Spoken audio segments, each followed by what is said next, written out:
नमस्कार, आप सभी का स्वागत है हमारे यूट्यूब चैनल ग्रीन स्टार पर। आज मैं आपके सामने लेकर के आया हूँ एक नई वीडियो।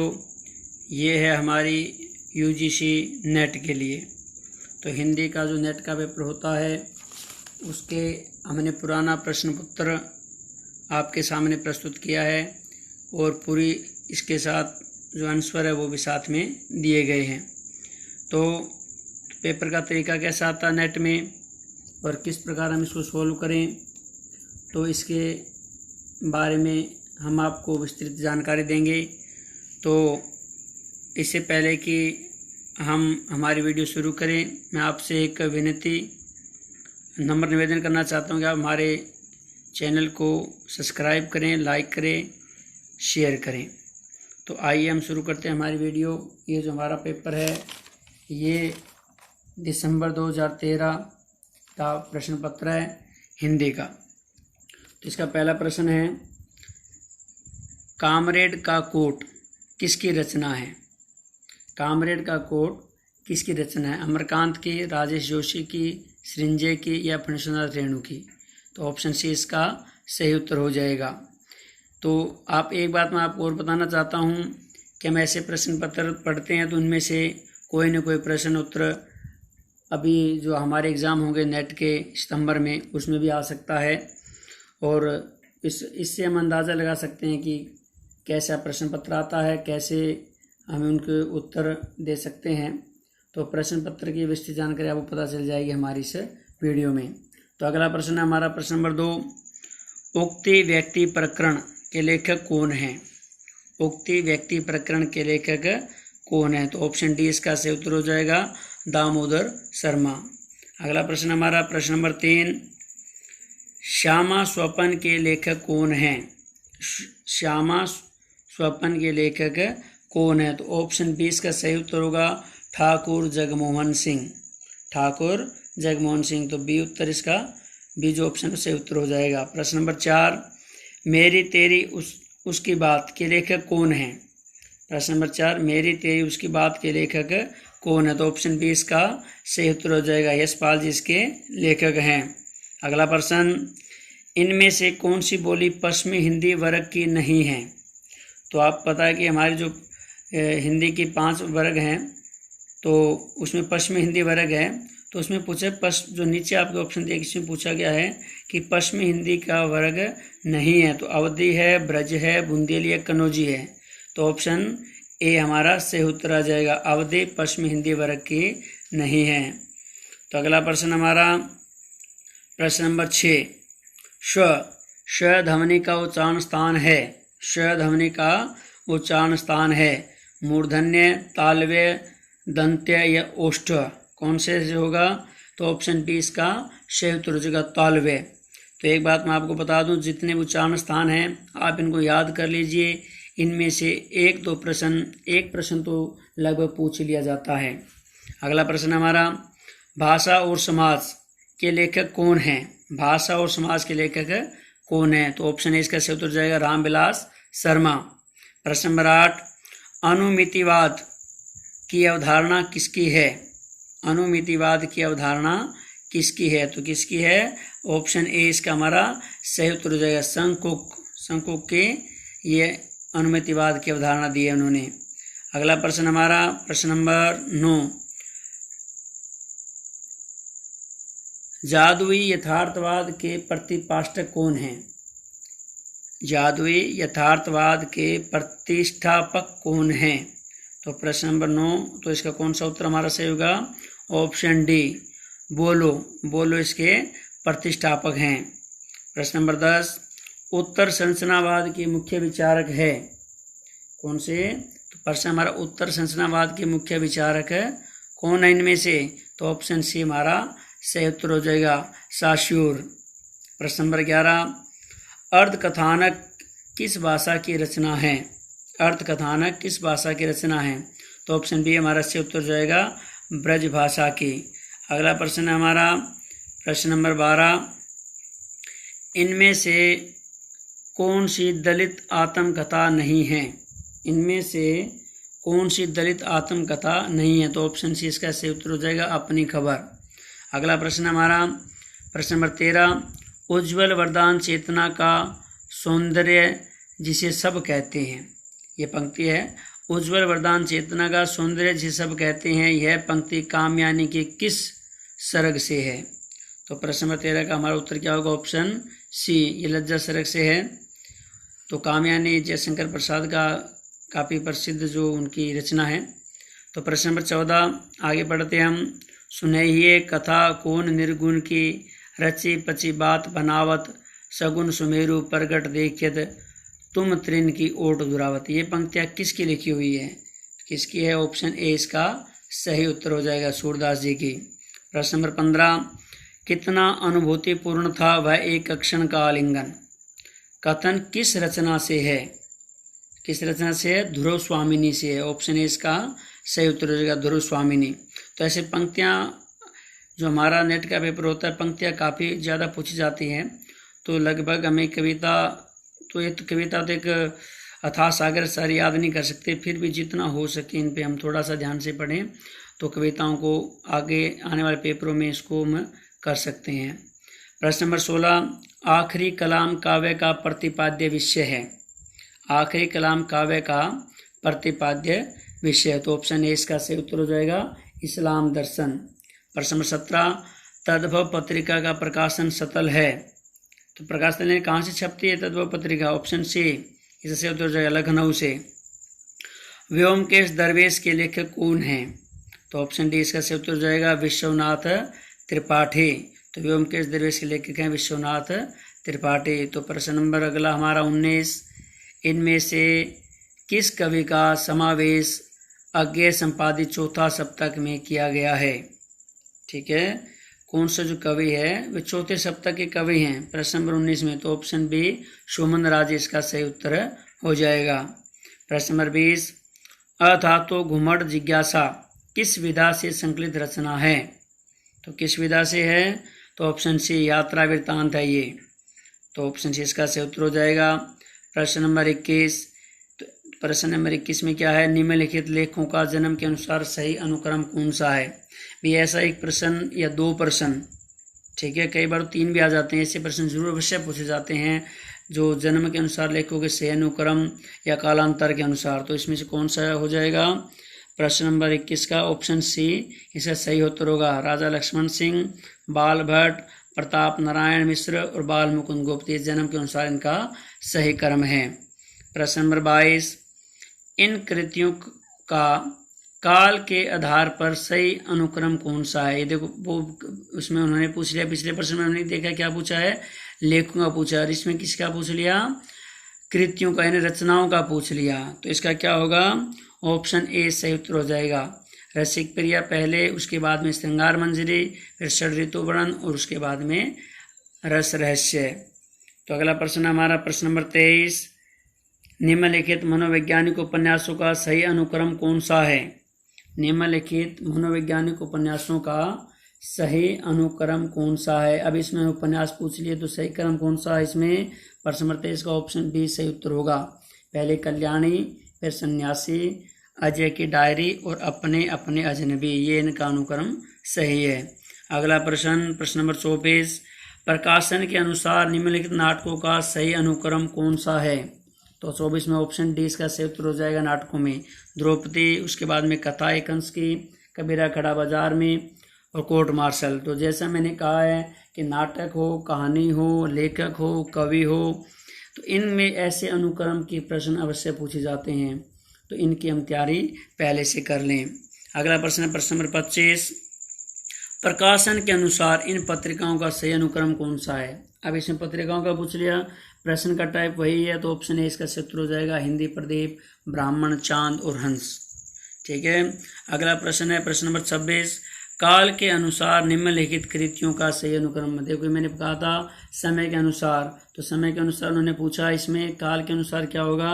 ऑप्शन सी सही उत्तर हो जाएगा, पौम चरेव, खुमान रासो, विशलदेव रासो और चंदबाला रास।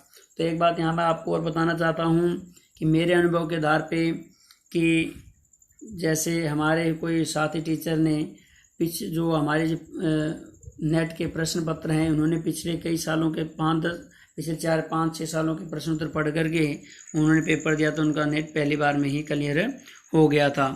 तो ये आपको बात बता दें, ऐसे मेरे अनुभव हैं कि नेट का जो पेपर है ज़्यादा आप पिछले 2-4 सालों का प्रश्न पत्र ध्यान से पढ़ लें तो उनमें से काफ़ी कुछ आ जाता है। तो आपकी जानकारी में बता दिया है। तो ऐसे हमारे कई अनुभव हैं जिनका नेट का जो पेपर है वो अच्छी तरह से अच्छे नंबरों से पास हुआ है, GRF पे लगा है।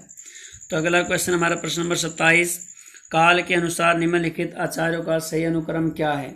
यहाँ काल के अनुसार पूछ लिया है प्रश्न नंबर 27 में, तो ऑप्शन बी इसका सही उत्तर हो जाएगा वामन, भोजराज, रुयक और विश्वनाथ। तो ऑप्शन बी इसका सही उत्तर है। अगला प्रश्न हमारा प्रश्न नंबर 28, इन ग्रंथों का काल के आधार पर सही अनुक्रम कौन सा है।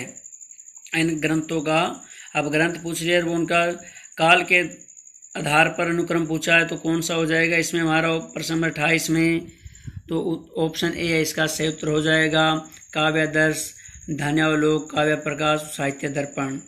तो अगला प्रश्न हमारा 29, चरण में मात्राओं की संख्या के आधार पर मात्रिक छंदों का सही अनुक्रम कौन सा है। चरण में मात्राओं की संख्या के आधार पर मात्रिक छंदों का सही अनुक्रम कौन सा है।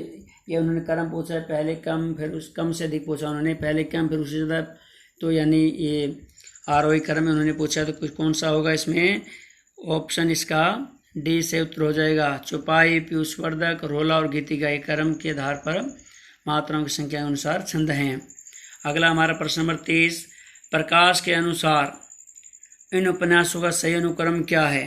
तो ऑप्शन डी इसका सही उत्तर हो जाएगा भाग्यवती, नदी के दीप, अंधेरे बंद कमरे में, वे दिन। तो जो प्रश्न नंबर 30 का ऑप्शन डी सही उत्तर हो जाएगा। अगला प्रश्न है 31वां, निम्नलिखित पत्रिकाओं को उनके संपादक सुमेलित कीजिए। अब इसमें क्या सुमेलित करना है, ऐसे प्रश्न भी नेट के जो प्रश्न पत्र हैं तो उनके जो पेपर होते हैं ऐसे भी प्रश्न 5-6 आते हैं।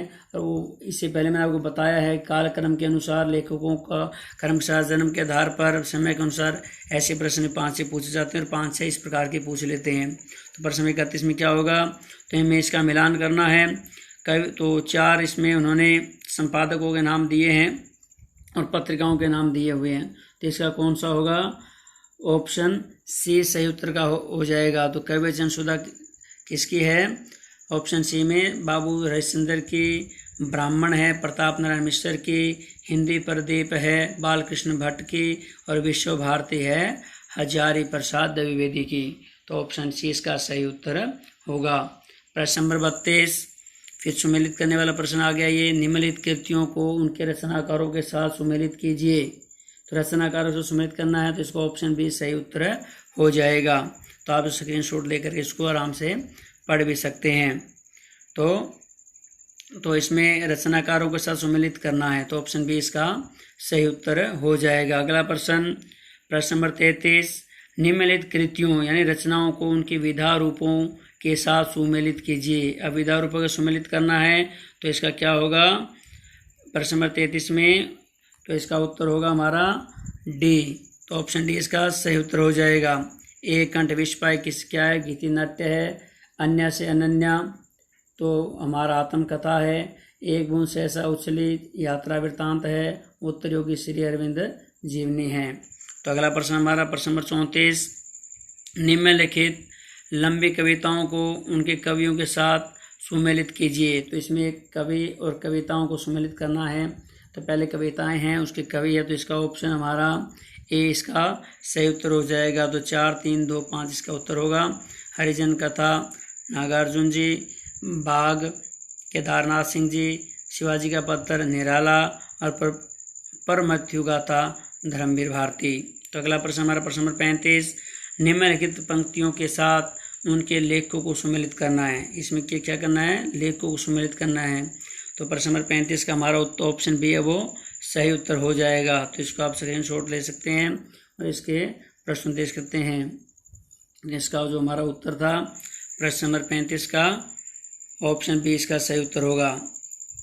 अगला प्रश्न है प्रश्न नंबर 36, निम्नलिखित निबंध संग्रह को उनके निबंधकारों के साथ सुमेलित कीजिए। तो ऑप्शन सी इसका सही उत्तर हो जाएगा। पहले आप इसको स्क्रीनशॉट में इसके उत्तर देख सकते हैं। तो ऑप्शन सी इसका सही उत्तर होगा। तो ऑप्शन सी में क्या है देखते हैं हम, मेरे राम का मुकुट भीग रहा है, तो किसका है? विद्यानिवास मिश्र है इसके निबंधकार। तो अगला है पेरिया नीलकंठी। पेरिया नीलकंठी क्या होगा? पहला हो जाएगा कुबेरनाथ राय, और अगला हो जाएगा ठेले पर हिमालय, इसका हो जाएगा धर्मवीर भारती। आलोक परव, इसका हो जाएगा हमारा हजारी प्रसाद द्विवेदी। तो स्क्रीनशॉट लेके भी इसका आप उत्तर याद कर सकते हो। अगला हमारा प्रश्न है प्रश्न नंबर 37। निम्नलिखित कवियों को उनकी पंक्तियों के साथ सुमेलित कीजिए। ये पंक्तियाँ दी हुई है और कवि दिए हुए हैं। तो प्रश्न नंबर 37 का हमारा उत्तर ए होगा। ए इसका सही उत्तर हो जाएगा। ए के अनुसार हम इसको मिलान कर सकते हैं। तो अगला हमारा प्रश्न है प्रश्न नंबर 38। निम्नलिखित पंक्तियों को उनके कवियों के साथ सुमेलित कीजिए। यहाँ कवियों के साथ सुमेलित करना है, जिसको ऑप्शन सी हमारा सही उत्तर है। तो ऑप्शन सी के अनुसार इनको हम टैली कर लेंगे। और प्रश्न नंबर 39। निम्नलिखित कृतियों को उनके कवि आचार्यों के साथ सुमेलित कीजिए। 39 में क्या पूछा है? कवि आचार्य से सुमेलित करना। तो ऑप्शन बी इसका सही उत्तर हो जाएगा। ऑप्शन बी में क्या है हमारा? रस रहस्य कुलपति मिश्र हो जाएगा। रस सारांश में भिखारी दास हो जाएगा। कवि कुल कल्प तुरु का हमारा चिंतामणि हो जाएंगे, चिंतामणि जी हो जाएंगे। ललित कलाम का मतीराम जी हो जाएंगे। तो प्रश्न 39 का सही उत्तर ऑप्शन बी है। तो अगला हमारा प्रश्न नंबर 40 है। निम्नलिखित रचनाओं को उनकी भाषा के साथ सुमेलित कीजिए। इसमें भाषा सुमेलित करना है। इसका उत्तर जो है ऑप्शन डी है। ऑप्शन डी इसका सही उत्तर हो जाएगा। कवितावली की भाषा कौन सी है? ब्रज है। पृथ्वीराज रासो की जो भाषा कौन सी है? पिंगल है। बर विनायका भेद का जो भाषा है वो अवधी है। अमीर खुसरो की मुकरिया उनकी खड़ी बोली है। तो प्रश्न नंबर 40 का उत्तर डी है हमारा। 41 में स्थापना। तो ए में इसमें हमारे तर्क दिए हुए हैं। ए में क्या है? उत्तर आधुनिकता वृद्धि पूंजीवाद है। उत्तर आधुनिकता वृद्धि पूंजीवाद है। तर्क है हमारा आर। इसमें विश्व बाजार से प्रभावित तीसरी दुनिया का उपभोक्ता चिंतन ज़्यादा मुखर हुआ है। तो इसके 4 ऑप्शन हैं। 4 से कौन सा उत्तर होगा? ऑप्शन सी हमारा सही उत्तर होगा। ए और दोनों ये सही हैं। 42 में वही ए में क्या है? अधिकतर मनोवेताओं के मतानुसार बुद्धिवादी पाठक का रचना के साथ पूर्ण तादात्म्य में अथवा साधारणीकरण सहज संभव नहीं है। और उत्तरकार में उन्होंने कहा है आस्वादन के समय पाठक वेदांतर शून्य हो जाता है, अतः मानसिक अंतराल के कारण उसका साधारणीकरण हो जाता है। तो इसमें क्या होगा? 42 में ऑप्शन ए इसका सही उत्तर होगा। ए गलत है और आर सही है। इसी प्रकार प्रश्न हमारा 43 है। 43 में क्या है? ए में उन्होंने दिया वक्रोक्ति स्वतंत्र संप्रदाय न होकर आचार्य कुंतक का एकल मतवाद है। और आर में उन्होंने क्या पूछा है? तर्क में कहा है संप्रदाय में एकाधिक विचारकों की सहभागिता अनिवार्य होती है। इसमें अधिकतर आचार्यों ने अलंकार माना है, संप्रदाय नहीं। तो 43 का जो ऑप्शन ए है उसे उत्तर होगा। ए भी सही है और आर भी सही है। 44 में भी इसी प्रकार का प्रश्न है। ए में रमणीयार्थ प्रतिपादक प्रत्येक शब्द काव्य नहीं होता। और आर तर्क में जब सर्वोत्तम शब्द अपने सर्वोत्तम कर्म में से किसी वाक्य में सुगठित हो जाता है तब वह काव्य सत्र प्राप्त करता है। तो प्रश्न नंबर 44 का जो ऑप्शन बी है सही उत्तर है। ए आर दोनों सही हैं। आगे प्रश्न नंबर 45 स्थापना में क्या उन्होंने पूछा है? प्रतीकवाद एक प्रकार का काव्यात्मक रहस्यवाद है। और तर्क में इसमें से केवल रहस्यमय वक्रतापूर्ण सृजन किया जाता है। तो इसका उत्तर क्या होगा? ऑप्शन ए इसका सही उत्तर है। ए सही है और आर गलत है। तो आगे हमारा जो प्रश्न है जो 46 से लेकर 50 तक जो हमारे प्रश्नोत्तर हैं वो हमारे इसमें क्या हुआ है कि एक गद्य दिया हुआ उसमें से हमारे प्रश्नोत्तर छांटने होते हैं। तो ये बहुत इंपॉर्टेंट चीज़ है। तो इसमें जो हमारा गद्य दिया हुआ है, क्योंकि इसमें जो 5 प्रश्न हैं वो बहुत आसानी से कर सकते हैं। इसको अगर हम बड़ी अच्छे तरीके से पढ़ करके इसको उत्तर सही देते हैं तो हमारे 5 प्रश्न जो है ठीक हो जाते हैं और 10 नंबर हमारे इसमें कंप्लीट हो जाते हैं। तो मैं इसके लिए यहाँ कल्पना व्यक्तित्व की पाश्चात्य समीक्षा क्षेत्र में इतनी अधिक मुनादी हुई काव्य के उत्सव पक्षों की दृष्टि से आगे अगले पेज पे जो हमारा दिया हुआ है तो इसको आप पहले पढ़ना है अच्छी तरीके से, फिर इसके आंसर देने हैं। तो मैं इसको यहाँ पर रोक रहा हूँ, तो आप इसका स्क्रीनशॉट ले सकते हैं। स्क्रीनशॉट लेकर के इसमें पढ़ें और आगे इसके उत्तर आप फिर अपने अनुसार दे करके देखें। तो मैं इनके प्रश्नों के उत्तर आपको एक बार पढ़ करके बता देता हूँ। तो प्रश्न नंबर हमारा 46 है, जो इसी में से गद्यांश में से है। कवि या श्रोता को अंतः साक्षात्कार बोध किसका होता है? कवि या श्रोता को अंतः साक्षात्कार बोध किसका होता है? तो प्रश्न नंबर 46 का उत्तर सी हमारा सही हो जाएगा, कल्पना में रूप व्यापार योजना का। प्रश्न नंबर 47, भारतीय दृष्टि ने काव्य में किस सिद्धांत की प्रतिष्ठा की? इसका ऑप्शन ए से तो हो जाएगा रस सिद्धांत की। 48 में केवल देखने का आनंद क्या है? केवल देखने का आनंद क्या है? तो ऑप्शन डी इसका सही उत्तर हो जाएगा, कुछ विलक्षण को दिखाने का कुतूहल मात्र। प्रश्न नंबर 49 में कल्पना काव्य का कौन सा पक्ष है? बी बोध पक्ष है।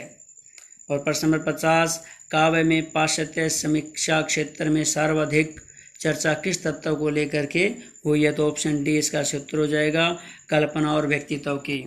तो ये हमने 50 प्रश्न पढ़े, जो हमारा प्रश्न पत्र 2013 का था, दिसंबर 2013 का था। तो 50 प्रश्न मैंने आपको पढ़ करके बता दिए हैं, सोल्व करके इनके आंसर साथ में आपको बता दिए गए हैं। और पेपर का तरीका जो नेट का आता है वो आपको पता चल गया है किस प्रकार के प्रश्न आते हैं। आप सभी जानते हैं कि जो हिंदी में नेट क्लियर करना चाहते हैं तो हिंदी के 50 प्रश्न उत्तर उनके आते हैं। तो जितने हम अपने सब्जेक्ट अपने विषय में जितने ज़्यादा नंबर लेकर के जाएंगे उतना हमारा आसान होगा पेपर को क्लियर करना। तो मैंने आपको पहले भी बताया है। तो 10 नंबर तो इसके हमारे पद्यांश के होते हैं, इसको हम ध्यान से करें 10 नंबर यहाँ पक्के कर सकते हैं। बाकी आप काल क्रम के अनुसार समय के अनुसार कवियों का मेल करना, ये प्रश्न भी आपके साथ में हो जाते हैं। तो आपको प्रश्नों का तरीका पता चल गया है, सब कैसा पेपर है ये भी पता चल गया है। ये पेपर तो इस वीडियो में इतना ही। अगली वीडियो में हम और किसी वर्ष का पेपर लेकर के आपके सामने आएंगे। तो तब तक के लिए धन्यवाद।